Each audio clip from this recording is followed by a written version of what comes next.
ॐ अज्ञानतिमिरन्धस्य ज्ञानाञ्जनशलाकया चक्षुरुन्मिलितं येन तस्मै श्रीगुरवे नमः।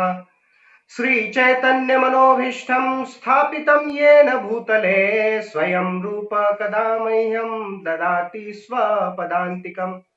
वन्देऽहं श्रीगुरो श्रीयुतापदकमलं श्रीगुरुन् वैष्णवांश्च श्रीरूपं साग्रजातं सहगण रघुनाथान्वितं त्वं सजीवं साद्वैतं सावधूतं परिजनसहितं कृष्ण चैतन्य देवं श्रीराधा कृष्ण पादान् सहगण ललिता श्रीविशाखान्वितांश्च नमो विष्णुपदाय कृष्णप्रेष्ठाय भूतले श्रीमते भक्तिवेदांत स्वामिनिति नामिने नमस्ते सरस्वती देवे गौरवाणी प्रचारिणे निर्विशेष शून्यवादी पाश्चात्य देशतारिणे जय श्री कृष्ण चैतन्य प्रभु नित्यानंद श्री अद्वैत गदाधर शिवासादि गौर भक्त वृंद हरे कृष्णा कृष्ण कृष्ण हरे हरे हरे राम राम राम हरे हरे। हरे कृष्णा। तो सभी का स्वागत है आज के हमारे इस Bhagavad Gita number game session 3 में। पहले सेशन में हमने देखा अंक क्रमांक 1, एकल ईश्वर कृष्ण आर सब भृत्य। एक भगवान है, वो है भगवान श्री कृष्ण। एक शास्त्र है, वो है भगवत गीता। फिर हमने देखा एक विधि है उन भगवान की कृपा प्राप्त करने की, वो है सर्वधर्मान परित्यज्य, अर्थात भगवान के नाम का नामस्मरण इस कलयुग में। और एक कर्म अर्थात भगवान श्री कृष्ण के संतुष्टि के लिए, उनकी प्रसन्नता के लिए उन्हें केंद्र में रखकर किया गया कार्य। फिर कल के हमारे सेशन में हमने 2 अंक देखा, अंक क्रमांक 2। और इस अंक का क्रमांक 2 में हमने देखा कि एक वृक्ष है, उस वृक्ष पर 2 पंछी हैं और ये 2 पंछी में पहला पंछी सर्वोच्च स्थान पर बैठा हुआ है और बस देख रहा है, लेकिन दूसरा पंछी जो है हर फल खा रहा है। ये 2 पंछी है, एक आत्मा और दूसरा परमात्मा। तो एक भगवान श्री कृष्ण है, 2 अर्थात एक आत्मा और एक परमात्मा है। अभी इन तीनों का संबंध किस प्रकार से है हमने कल देखा। जीवेर स्वरूप होय कृष्णेर नित्य दास। जो जीव है वह भगवान श्री कृष्ण का नित्य अंश है और दास है, लेकिन वही भगवान का अंश 3 अंक से बहुत त्रस्त होता है। तो वो क्या है, ये आज का हमारा विषय वस्तु है। बचपन में हम सबने एक कथा सुनी है कि एक कैप्सेलर टोपी बेचने वाला था और वह टोपी बेचने वाला जंगल के रास्ते से होते हुए दूसरे गांव में जाता था और वहां जाकर अपनी टोपियां बेचकर फिर अपने घर पर आ जाता था। एक दिन वह चला गया और जाते समय एक पेड़ के नीचे उसने कुछ दोपहर में साथ में लाया हुआ टिफिन था, कुछ खाना खा लिया और वो खाने के पश्चात उसको नींद लग गई और जब नींद लग गई तो सो गया। सोने के बाद उठा तो उसने देखा उसके पास में एक भी टोपी नहीं है। उसका बैग खुला पड़ा हुआ है और उसमें एक भी टोपी नहीं है। इधर उधर देखा तो कहीं कुछ पता नहीं चला। फिर अचानक से पेड़ के ऊपर देखा तो पेड़ के ऊपर जो बंदर बैठे हुए थे, उन्होंने उसकी टोपी पहनी हुई थी। तो बंदरों ने सारी टोपियां पहनी। हम सबने ये कथा बचपन में सुनी है। और टोपी सर पे रखने के बाद वह बंदर, वह जो कैप्सेलर था, कैप बेचने वाला, टोपी बेचने वाला था, उसने सबसे पहले पत्थर लिया और मारा। फिर दूसरा तो बंदरों ने ऊपर से फल तोड़कर मारे। इसने एक बहुत बड़ी लकड़ी पड़ी थी वो पकड़कर मारी। बंदरों ने पेड़ की डाली तोड़कर उसको दे मारी। फिर ये समझ गया बंदर कैसे है।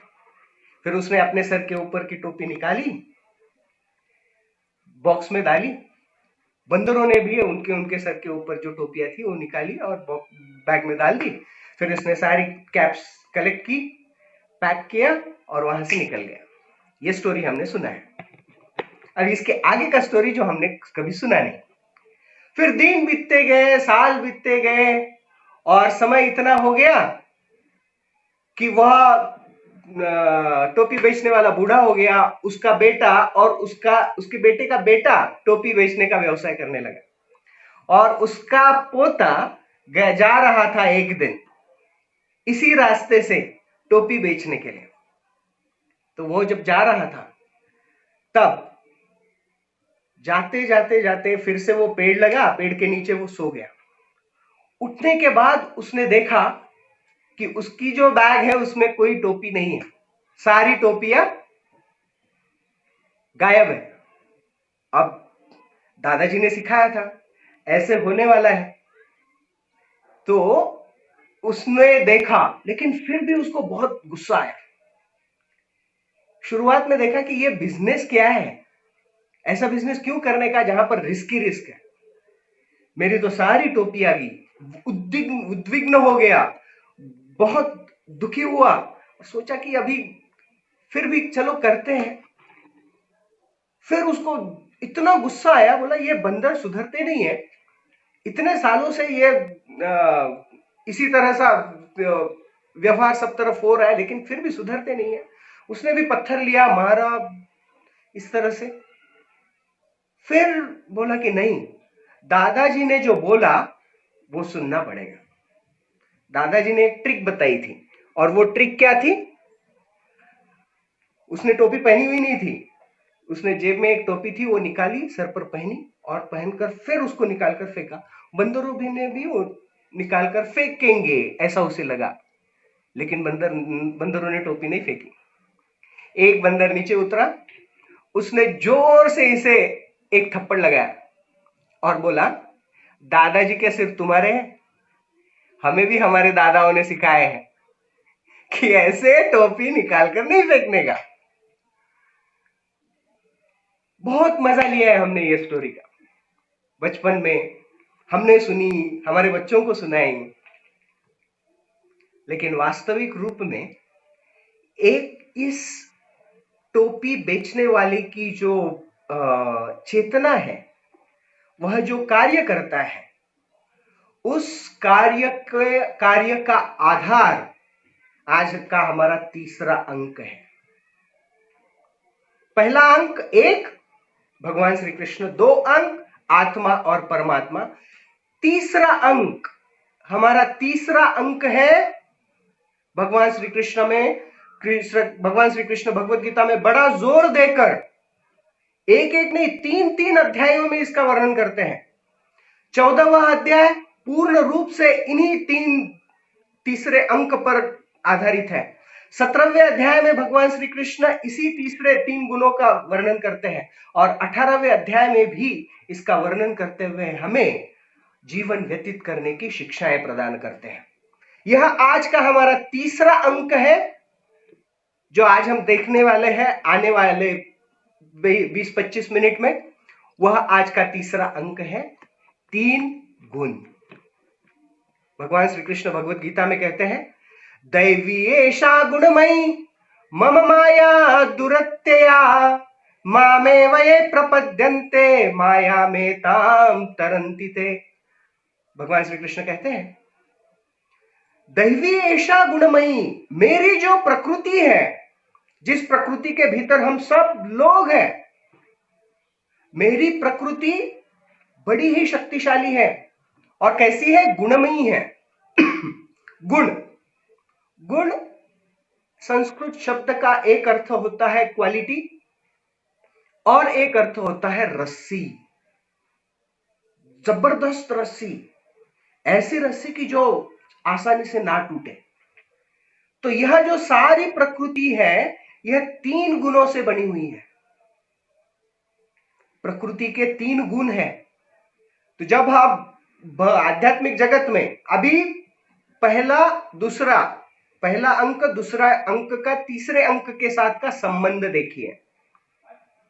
जब हम आध्यात्मिक जगत में थे, भगवान श्री कृष्ण के पास थे, तब हम भगवान से प्रेम करते थे।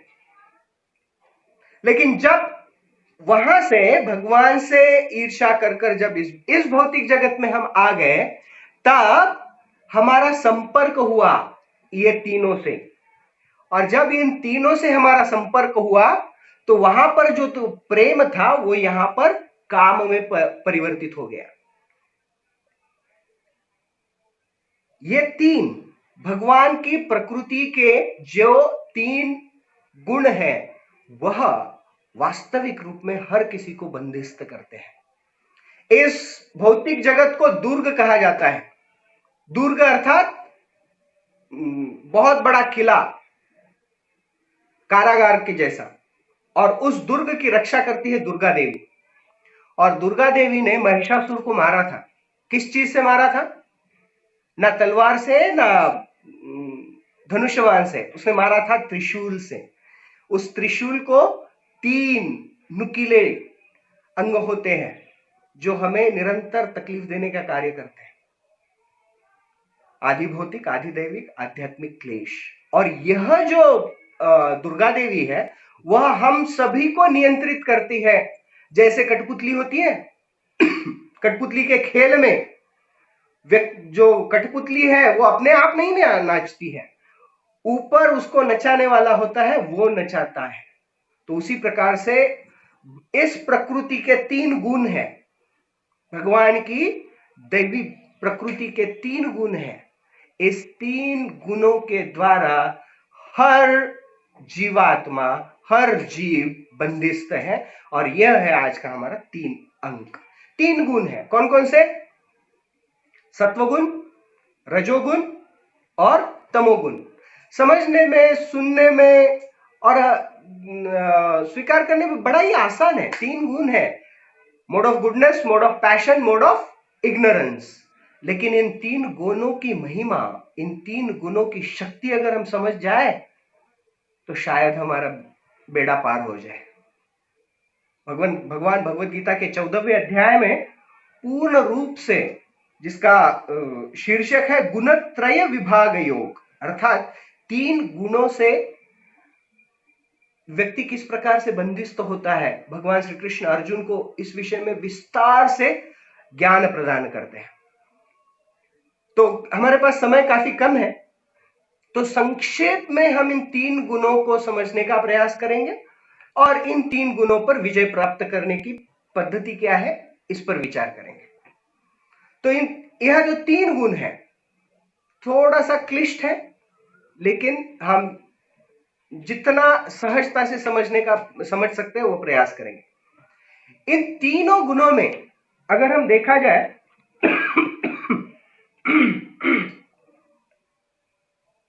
तो भगवान श्री कृष्ण कहते हैं,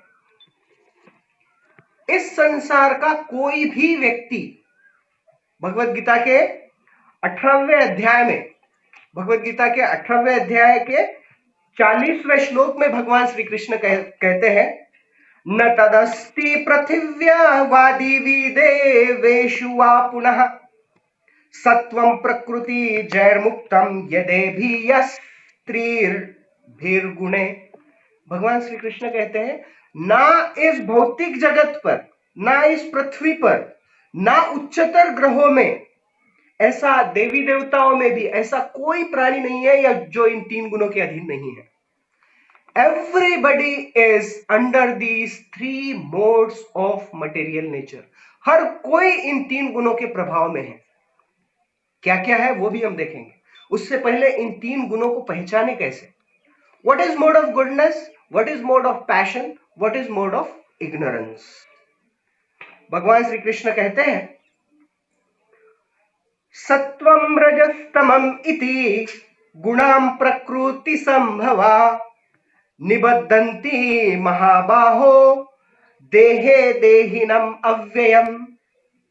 भगवान श्री कृष्ण कहते हैं कि यह जो प्रकृति है यह 3 गुणों से बनी हुई है, और जब व्यक्ति इन 3 गुणों के संपर्क में आता है, आध्यात्मिक जगत से आत्मा आकर जब इन तीन गुणों के संपर्क में आती है तब बद्ध बन जाती है। तो हम बंधे हुए हैं, वी आर बाउंड, है ना। जेल में जाने के पश्चात भले लगता है कि वो जेल में कैदी है, वो आजाद है, वो हर कैदी को बांध कर नहीं रखा जाता है, लेकिन कैदी कैदी है। उसी प्रकार से इस भौतिक जगत में हम हर कोई बंधा हुआ है, कोई सत्वगुण से, रजोगुण से, तमोगुण से, या फिर इन तीनों के कुछ परम्यूटेशंस और कॉम्बिनेशंस के द्वारा। तो इन तीनों गुणों का वर्णन करते हैं भगवान श्री कृष्ण अर्जुन को और बताते हैं कि जो सत्वगुण है, सत्वगुण यह इन तीन गुण, दो गुणों से, रजोगुण और तमोगुण से थोड़ा सा श्रेष्ठ माना जाता है। और यह क्या है? यह व्यक्ति को पापों से मुक्त करने की क्षमता रखता है, और जो सत्वगुण में है ऐसा व्यक्ति सुख, समाधान, ज्ञान और श्रेष्ठत्व का अनुभव करता है। तो इन चार चीजों से व्यक्ति सत्वगुण में बंधा रहता है: happiness, satisfaction, knowledge and superiority.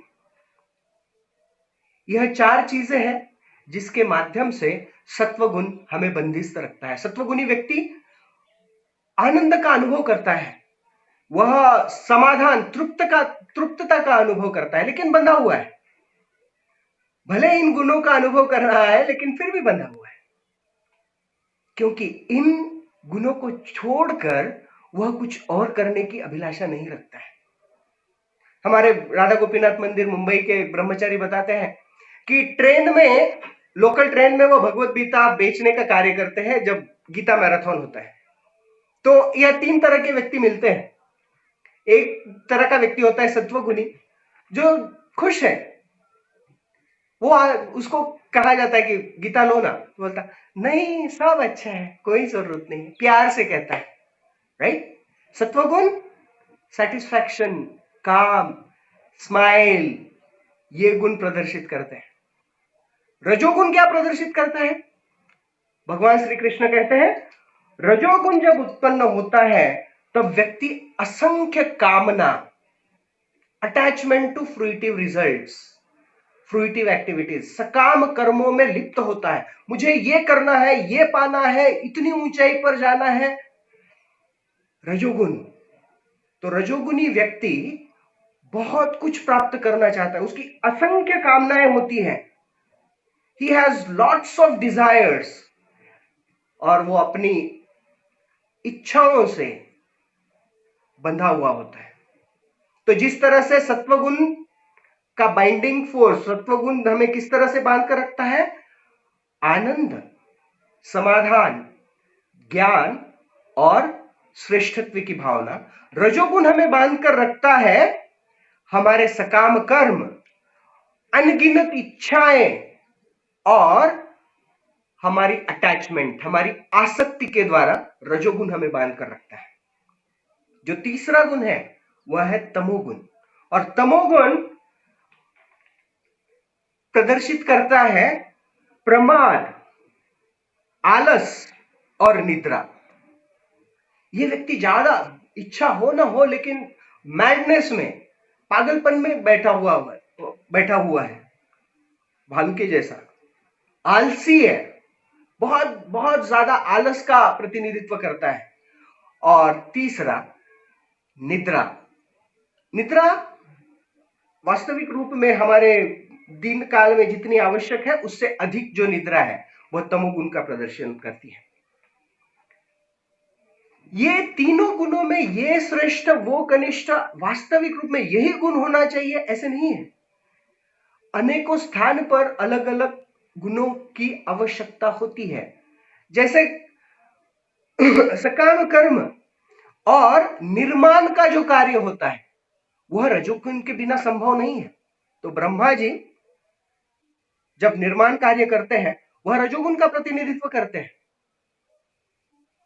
Vishnu जो मेंटेनेंस का कार्य करते हैं, पोषण करते हैं, वो सत्वगुण का प्रतिनिधित्व करते हैं। और तमोगुण अर्थात नष्ट करना, विध्वंस का, उसका प्रतिनिधित्व शिव जी करते हैं।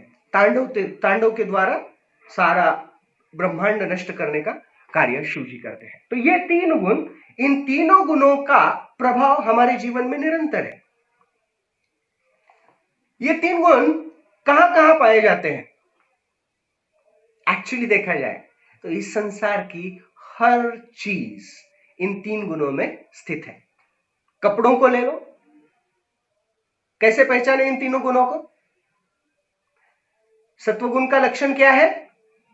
सत्वगुण नॉलेज, ज्ञान का प्रतिनिधित्व करता है। हमें कुछ समाधान, तृप्तता का अनुभव करवाता है।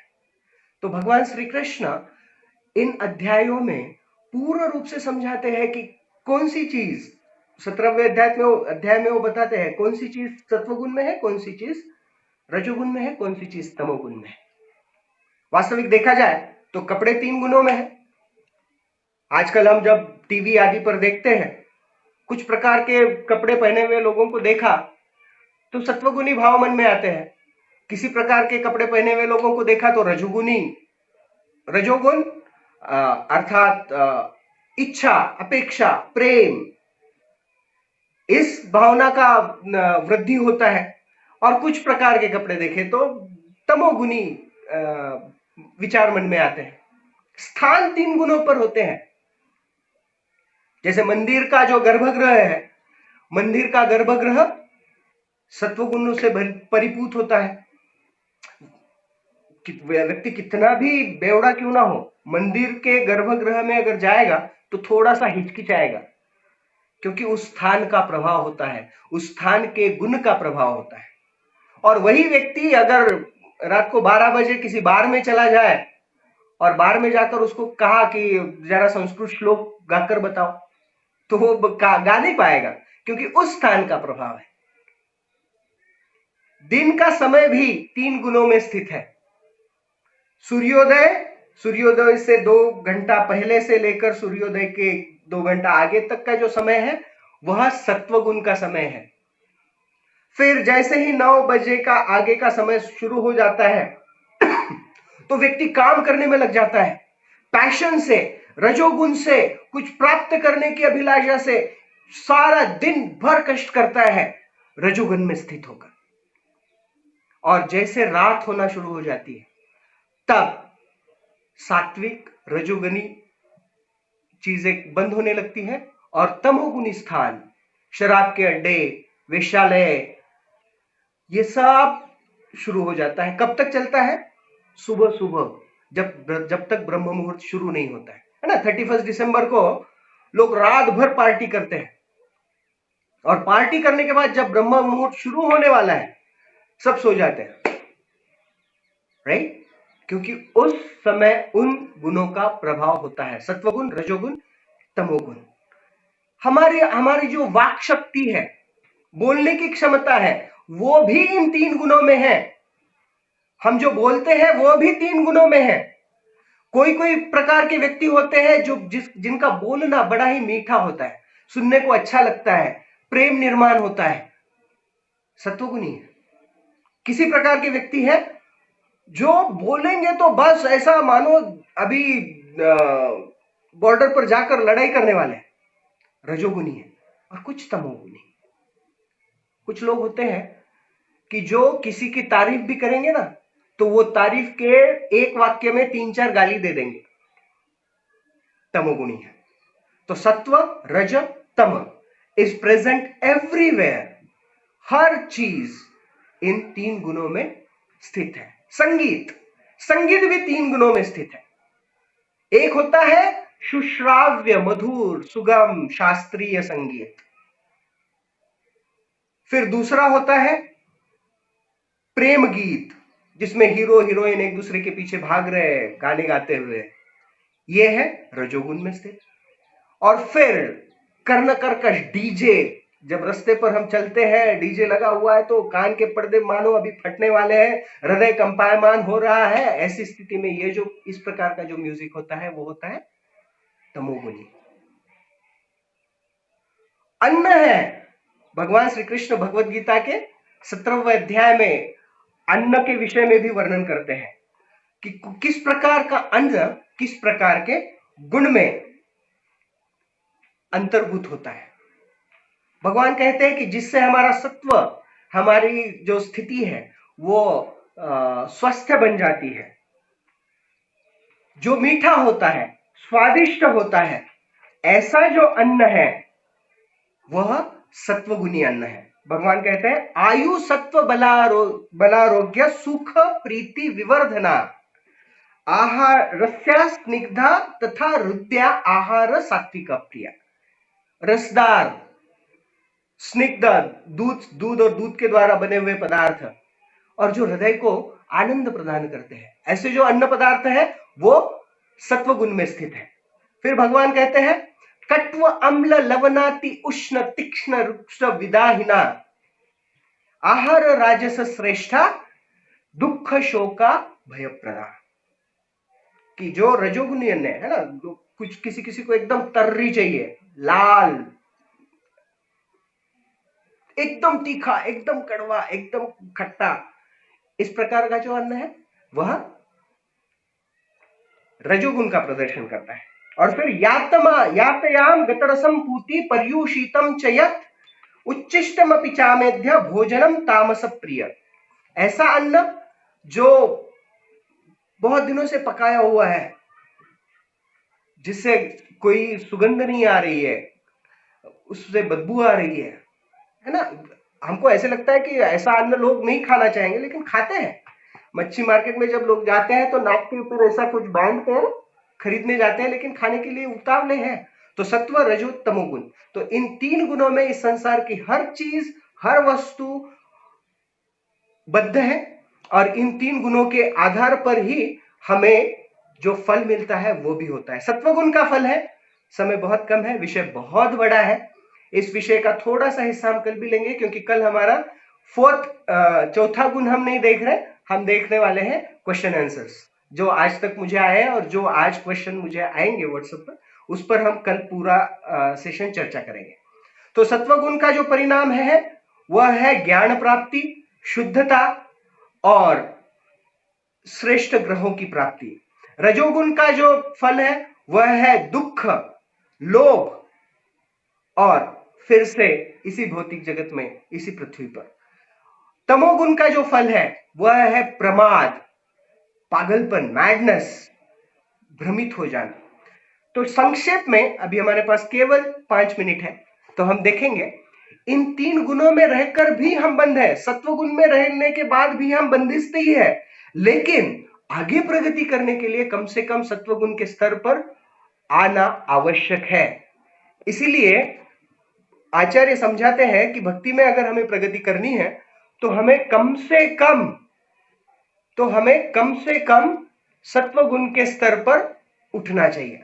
तो सत्वगुण के स्तर पर कैसे उठे, इसका एक संक्षेप में हम देखेंगे, जिसका थोड़ा सा विस्तार कल के सेशन में करेंगे। आचार्य समझाते हैं हमें, क्योंकि इन तीनों गुणों में भी रस्सी कस्सी चालू है। अगर कोई ऊपर उठना चाहता है तो नीचे के गुण, अगर कोई सत्वगुण में है तो रजो और तमोगुण उसे नीचे खींचने का काम करते हैं, राइट। लेकिन फिर भी हमें सत्वगुण में स्थित रहना है, तो हमें कुछ चीजों को स्वीकार करना चाहिए, कुछ चीजों को छोड़ना चाहिए। क्या स्वीकार करना चाहिए? सत्वगुण को प्राप्त करने की अभिलाषा रखने वाले व्यक्तियों को 3 चीजें छोड़नी चाहिए। एक, निर्णायक बनने का प्रयास करना, जजमेंटल बनना छोड़ना चाहिए। दूसरा, कंट्रोल, बहुत बड़ा भोक्ता बनने की जो अभिलाषा है, कंट्रोल, हमेशा हर किसी को कंट्रोल करने का जो प्रयास होता है, स्थिति को कंट्रोल करने का प्रयास है, इसको त्यागना चाहिए। और तीसरा, डर, भय, इन 3 चीजों को हमें त्यागना चाहिए। और जो सत्वगुणी व्यक्ति है, उस व्यक्ति को सत्वगुण प्राप्त करने के लिए भी 3 चीजों की आवश्यकता है। एक, he should be present in what he is doing। अगर हम जपा कर रहे हैं तो हम जपा में प्रेजेंट रहे। अगर हम काम कर रहे हैं, हम काम में प्रेजेंट रहे। अगर हम अध्ययन कर रहे हैं तो अध्ययन में प्रेजेंट रहे। हम प्रेजेंट नहीं रहते हैं, हम होते कहीं पर और सोचते कहीं और का, राइट? अगर इस तरह से हम if we try to remain present, हम सत्वगुण की ओर प्रगति कर सकते हैं। दूसरा, we have to be grateful. हमें कृतज्ञ बनना सीखना चाहिए। We should be grateful for heading towards mode of goodness. और तीसरा, सत्वगुण प्राप्त करने के लिए we have to be detached. हमें थोड़ा सा अनासक्त रहने का प्रयास करना चाहिए। भोक्ताराम यज्ञ तपसा सर्वलोक महेश्वरम, भगवान श्री कृष्ण ही इन्हीं 14 भुवनों के स्वामी है, वही एकमात्र भोक्ता है। इस भोक्ता बनने की हमारी जो अभिलाषा है, हमारी जो भावना है, इससे हम अगर बचने का प्रयास करते हैं तो निश्चित रूप से हम सत्वगुण की ओर थोड़ा प्रगति करते हैं। तो we have to have 3 things and we have to avoid 3 things. Judgemental बनना, कंट्रोल करना और फियर, जो रजोगुण और तमोगुण को बहुत बढ़ावा देते हैं, हमें थोड़ा सा त्यागना चाहिए। और जो कार्य कर रहे हैं उस कार्य में स्थित होना, उस कार्य में प्रेजेंट होना। Present, we have to be present, we have to present our mind, we have to present our self. कई बार हम ऐसे ही करते हैं, भगवान के सामने है but we are not present there. हम जपा करते हैं but we are not present in the japa. हम कार्य करते हैं but we are not present in that particular activity. If we are present, will head towards sattvaguna. और ये सब किस तरह से हो? देन ग्रेटफुलनेस और detachment. For this we require P in our life. हमारे जीवन में पी अल्फाबेट होना चाहिए। पहला है प्रेयर। व्यक्ति पूर्ण हृदय से प्रेयर तभी करता है, रादर व्यक्ति तभी प्रेयर कर सकता है जब वह स्वीकार करता है कि मैं निम्न स्थान पर हूं, भगवान श्रेष्ठ है, भगवान के भक्त श्रेष्ठ है। श्रील प्रभुपाद जी अक्सर ये कहते थे, Prabhupada never took credit, Prabhupada ने कभी कोई क्रेडिट नहीं लिया। अक्सर कहते थे this is the will of my spiritual master. अपने गुरु को और अपने शिष्यों को क्रेडिट दिया करते थे प्रभुपाद। मेरे गुरु महाराज की कृपा है कि मुझे इतने सारे अच्छे शिष्य मिले जिनके कारण ये आंदोलन बढ़ रहा है।